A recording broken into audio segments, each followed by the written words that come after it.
O que o caminhoneiro Charles viveu é o que eu chamo de livramento. Ele teve mesmo muita sorte. A gente acabou de ver de perto o relato dele sobre o momento da tragédia. Pois é, Edu, e uma semana depois, o número de mortos na queda da ponte subiu para 10. 7 pessoas ainda estão desaparecidas. Nossa equipe acompanhou de perto o trabalho de buscas. Esse desabamento acende um alerta. Como é que estão as pontes federais, por onde circulam milhões de motoristas e passageiros em todo o país?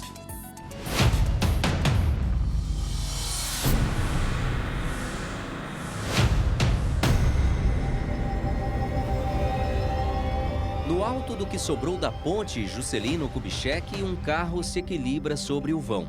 Um caminhão permanece há uma semana no mesmo lugar em que assistiu a ponte se rompendo. Retirar os veículos nesse momento é perigoso. O jeito é esperar. Nas tendas improvisadas e em volta da estrutura destruída, a espera também marca os dias dos familiares das vítimas levadas pelas águas do rio Tocantins. A última coisa que nos resta, que é dar um sepultamento digno para eles. Quando conversou com a gente, a Elson aguardava notícias do irmão Ailson. Ele seguia viagem com a mulher Elisângela Santos. O corpo dela já havia sido encontrado no rio. Mas na manhã de hoje, Ailson também foi encontrado. Com ele não tinha esse negócio de tristeza. Era um verdadeiro brincalhão nato. Na hora do desabamento, Lorena Rodrigues, de 25 anos, ia de moto de Aguiarnópolis para Estreito. A ponte ligava os dois municípios, um no Tocantins e o outro no Maranhão. Lorena ainda foi vista se debatendo, pedindo socorro, a cerca de 200 metros do local onde estamos. Aqui na praia estava uma movimentação de pessoas. Barqueiros conseguiram retirar ela da água, ainda com vida, e aqui neste ponto foram realizados os primeiros socorros. Mas ela acabou não resistindo. Ela foi lá em Caldas, passou esses dias com a gente, ficou lá em casa. São assim, as últimas lembranças, né? A tragédia marcou outras famílias, de outros lugares. Andréia vivia em São Paulo. Aos 45 anos, ela conduzia o caminhão com uma carga de ácido sulfúrico, que foi parar no fundo do rio. 3 dias depois do acidente, o corpo da caminhoneira foi resgatado.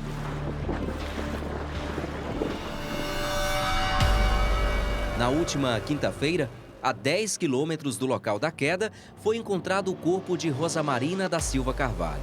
A moradora de Aguiarnópolis, de 48 anos, atravessava a ponte na garupa de um mototaxista. Ele, Marson Gley Ferreira, ainda está desaparecido. Olhando o que restou da estrutura da ponte, é possível ter noção da dificuldade enfrentada pelas equipes de mergulhadores. Grande parte dos vergalhões e da estrutura de concreto acabou caindo sobre os veículos e as vítimas. As equipes técnicas ainda avaliam a quantidade de escombros que segue submersa no rio Tocantins. Restos da estrutura de concreto e ferro estão a mais de 40 metros de profundidade. O nosso grande desafio está sendo a quantidade de vergalhões, né, e de pontas vivas, né, ou seja, de apêndices submersos que podem sim capacitar, possibilitam, maximizam a possibilidade de enrosco do mergulhador embaixo d'água. A Marinha pediu reforço à Petrobras, que enviou equipamentos, entre eles um sonar para gerar imagens de alta resolução do fundo do rio e uma câmara hiperbárica para descompressão do mergulhador, após o trabalho em águas profundas.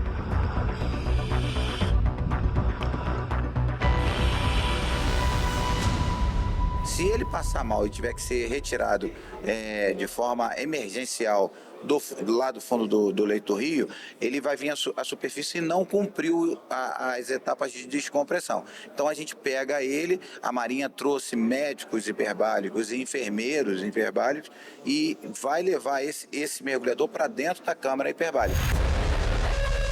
A operação fica mais arriscada porque a estrutura da ponte continua se movimentando, com risco de novos desabamentos. Por isso, as buscas foram interrompidas temporariamente e retomadas após a instalação de sensores. Também gera medo na população abastecida pelo rio Tocantins as cargas de ácido sulfúrico e agrotóxico, mergulhadas na água. Mas a Agência Nacional de Águas e Saneamento Básico, que faz monitoramento diário, descartou o risco de contaminação. O DENIT, o Departamento Nacional de Infraestrutura de Transportes, ligado ao governo federal, responsável pela manutenção da ponte, afirma que o desabamento ocorreu porque o vão central da ponte cedeu. O que provocou o problema está sendo investigado. A gente precisa entender as causas, o que houve ali. Se tiver de responsabilizar alguém, que seja responsabilizado. Então, a gente quer trazer órgãos externos, como fazer parceria e junto com a Polícia Federal e descobrir o que aconteceu ali. A estrutura de 533 metros de extensão faz parte do corredor rodoviário Belém-Brasília, um dos mais importantes do país. No entanto, as más condições vinham sendo notadas há muito tempo.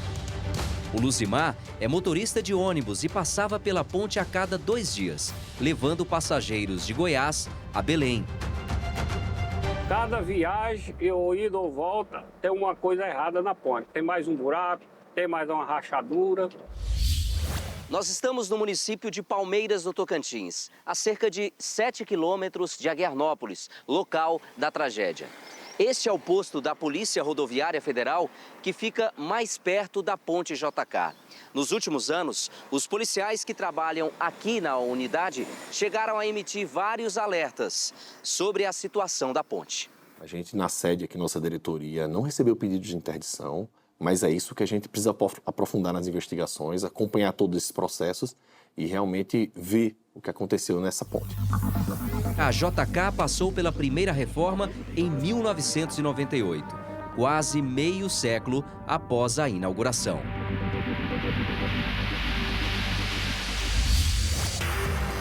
Em 2020, um laudo apontou várias deformações na estrutura e a necessidade de reforço e proteção adicional, justamente na parte em que houve a ruptura da ponte.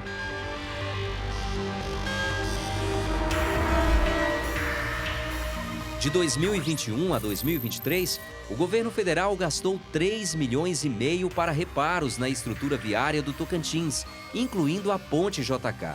Segundo o DENIT, a empresa contratada, Matera Engenharia, que mantém 30 contratos ativos com o governo federal, atualmente está suspensa por irregularidades no contrato de manutenção da BR-226. Nós tentamos falar com a Matera Engenharia, mas não tivemos retorno. Uma licitação no valor de 13 milhões de reais para reformas na ponte, realizada neste ano, não teve vencedor.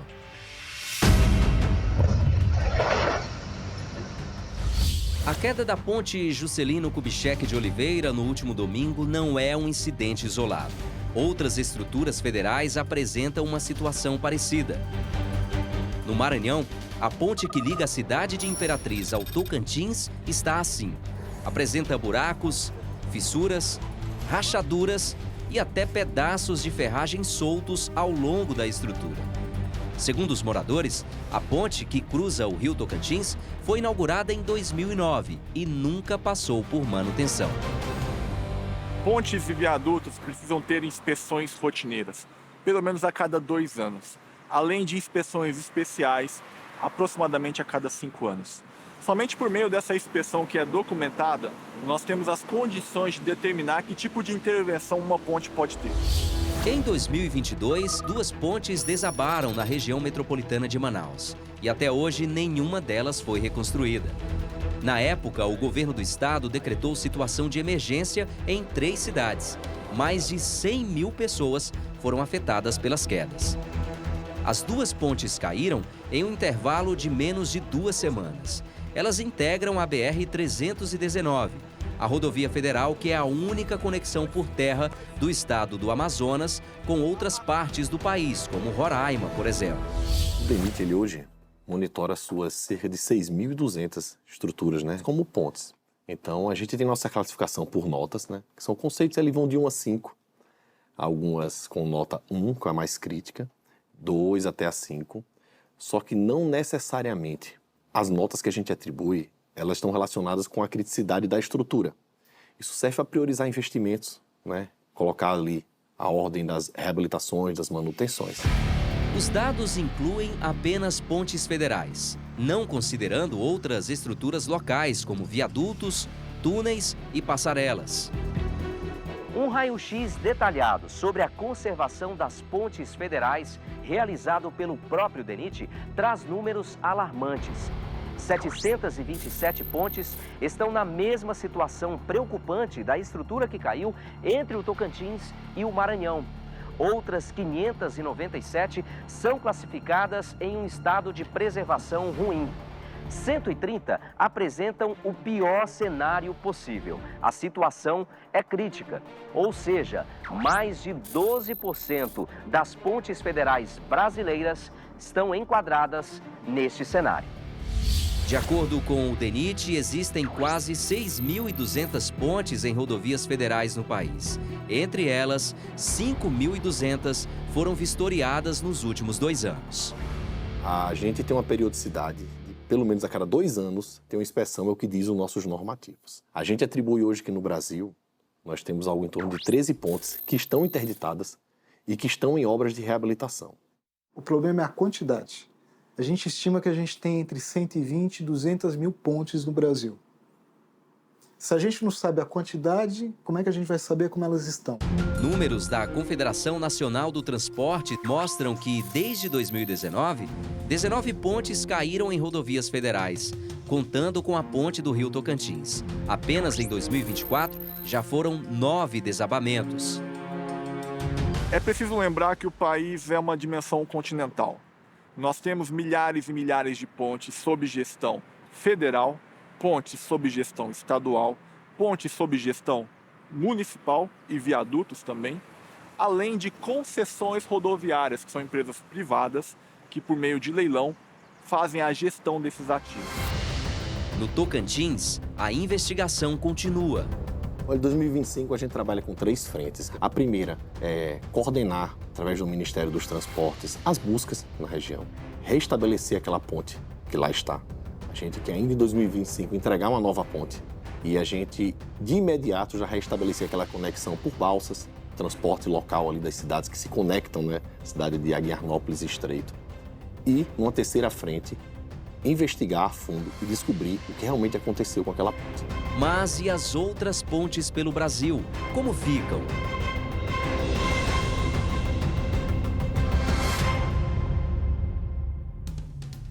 E nós voltamos a falar sobre a queda da ponte Juscelino Kubitschek, entre Tocantins e o Maranhão.